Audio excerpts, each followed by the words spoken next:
Rabbi Geffen, help me out.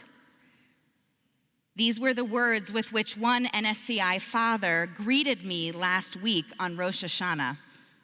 You see, his 12-year-old daughter was frustrated, shall we say, with having to be at services, if the only purpose was to make God happy. He attempted to explain that being here was not just for God, but also to help us be better people.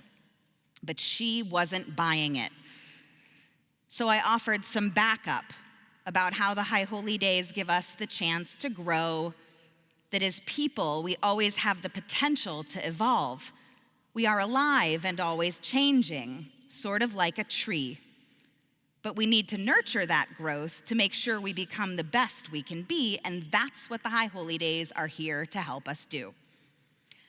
Listening to my response, she smiled politely, shrugged her shoulders, and walked off. 12-year-olds are tough. But over the course of this week, as I reflected personally on the question of why our presence here matters, I realized the actual answer proves of far greater consequence than my initial response. So Tessa, whose name I have permission to use, and anyone else who's ever asked that same question, if you're listening, I'd like to give it another shot. Consider for a moment the tone of our times, where so-called tolerance flourishes, but only in spaces of agreement. See something a different way? Step outside of that fixed boundary? Well, you're not welcome any longer. Whether it's closing our ears to words that trigger unpleasant associations, or the safe spaces that serve only to safeguard our feelings from hurt, it seems there is no longer a singular, secure ground upon which all of us can stand. Commentator David Brooks puts it this way: our world today is a culture of oversensitivity, overreaction, and frequent moral panic, during which everybody feels compelled just to go along. From classrooms to boardrooms and everywhere in between, gone are the social structures we always relied on for the gentle nudge of constructive criticism, the possibility of a different viewpoint, a place for the admission of wrongs taken. And in their place, what we find instead is blame and bombast, offendedness and entitlement. My family experienced an extreme but increasingly common example of this when on a flight home this summer, the captain came on the PA to announce that upon our landing, the authorities would be boarding the plane to arrest not one, but two different passengers who, after being asked, one, to put on a mask, and two, to stop smoking marijuana in the bathroom, verbally and physically assaulted the flight attendants. Are you shaking your heads? I'm sure most of us would never indulge that level of blind self-righteousness. But we do nevertheless find ourselves in situations all the time where our own sense of entitlement or judgment against someone else takes over. From yard signs on neighboring lawns that align with a perspective we do not share. Have you seen those yard signs? To the posts we read and write on social media about those people on the other side. We make snap judgments, assuming we know everything there is to know about a person, just from a little snippet of information. All too often, when a seat, any seat at the table of judgment becomes available, we are all too happy to pull ourselves right up to it. But let's be honest, for all of our enthusiasm when it comes to impugning the repugnant offensiveness of others, We don't often have the stomach for it when that self-same judgment is directed back toward us. Judgment, however, is something none of us can ever escape, and I don't mean in the theological sense. More than any other societal force, it is judgment in some form that establishes the foundations upon which all tribes, groups, nations exist. You may be surprised to know that ultimately cultures establish the entirety of their moral frameworks solely by wielding one of two forces of judgment: shame or guilt. As Rabbi Jonathan Sacks of blessed memory wrote on this matter, in shame cultures, if you've done wrong, the first rule is don't be found out.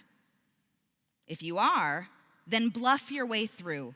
Only admit when every other alternative has failed, because you'll be disgraced for a very long time.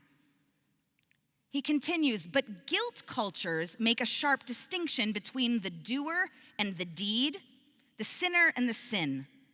That's why guilt cultures focus on atonement and repentance, apology and forgiveness. The act was wrong, but on our character, there's no indelible stain.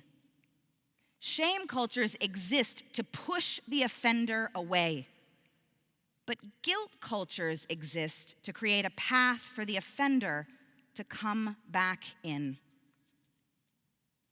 What kind of culture do you imagine Judaism to be?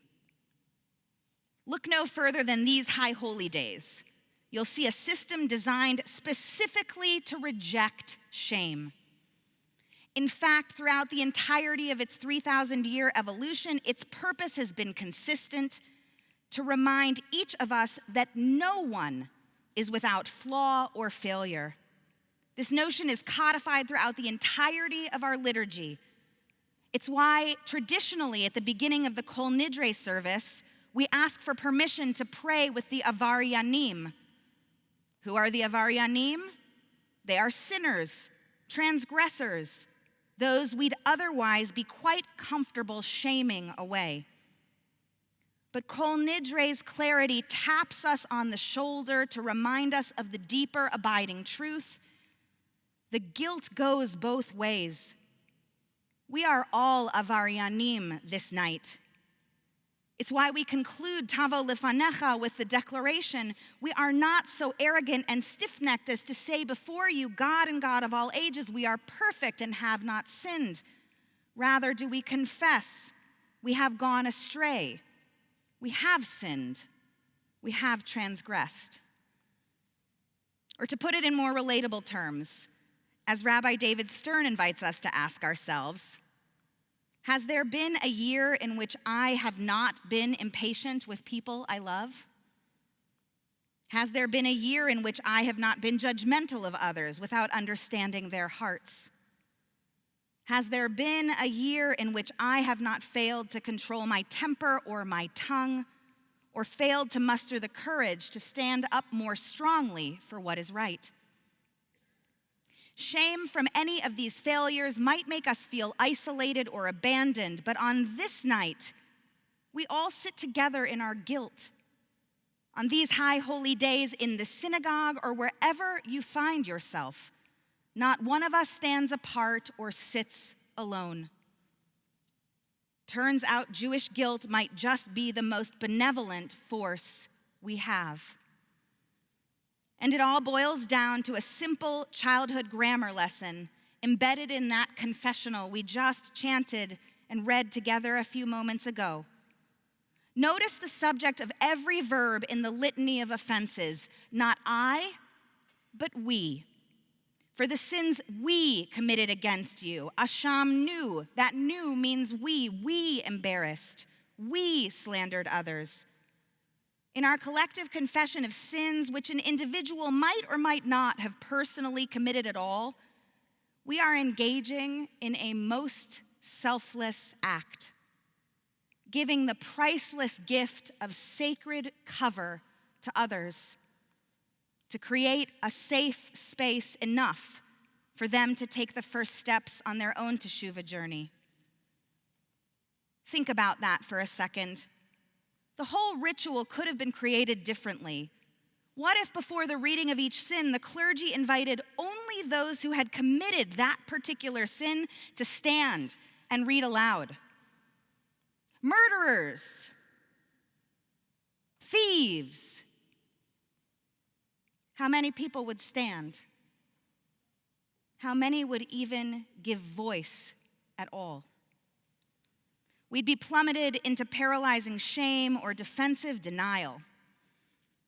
Rabbi Stern again, it's a confession, not a survey. When we all recite every line, then only our own hearts know which sins have truly been our own. And Judaism whispers to us that our own internal recognition may be enough to begin the path of return.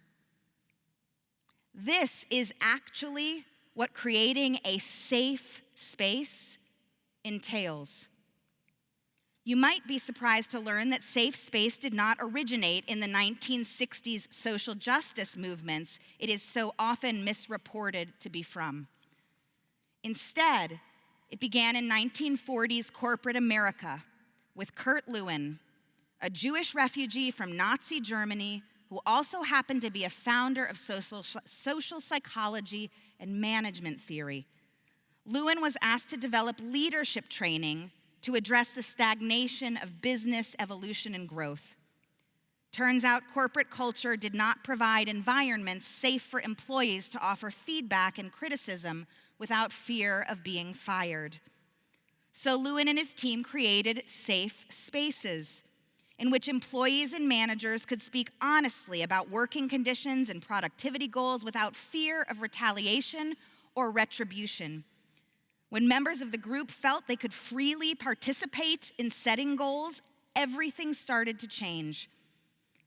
Of poignant note is that those safe spaces were safe, not because they silenced critique, not because they avoided confrontation, but precisely because they encouraged it in a way that no one was put on the defensive or shamed. And in creating an environment like that, everyone felt a part of the bettered shared reality and growth returned.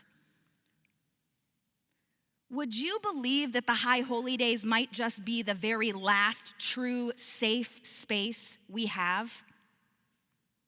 And by coming together for them, we are the ones creating that brave space to nurture the best of our common humanity, apology, forgiveness, the restoration of relationships, and the sustainability of community across lines of diversity. We aren't just doing this for God or for ourselves. We are here in service of one another.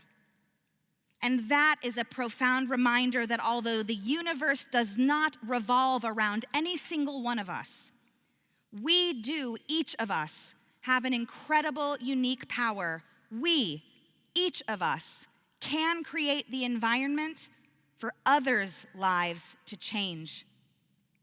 What an incredible act of defiance against the entitled currents of the world outside these walls.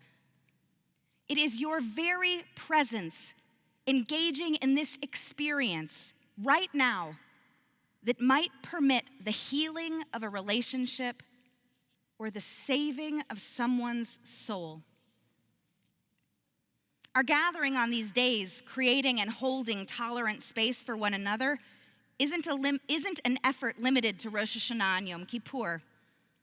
Rather, our gathering also serves as a training ground, helping us to strengthen our spiritual muscle memory, our generosity of spirit, our trust in our fellow human being, so that we might be able to do this most holy work in all the spaces of our lives, not just here in our safe sanctuaries, but also out there in the big, loud, real world. This is why our presence here matters. With practice, we can teach our hearts to sense the isolation, fear, and despair that our ears and eyes cannot perceive. With practice, we can heal the brokenness in each other's hearts with our own. And Tessa, I'm pretty certain that there is nothing more desperately needed in our world today than that. Gemar Chatima Tova. May we all be signed and sealed for goodness, kindness, and blessing in this new year.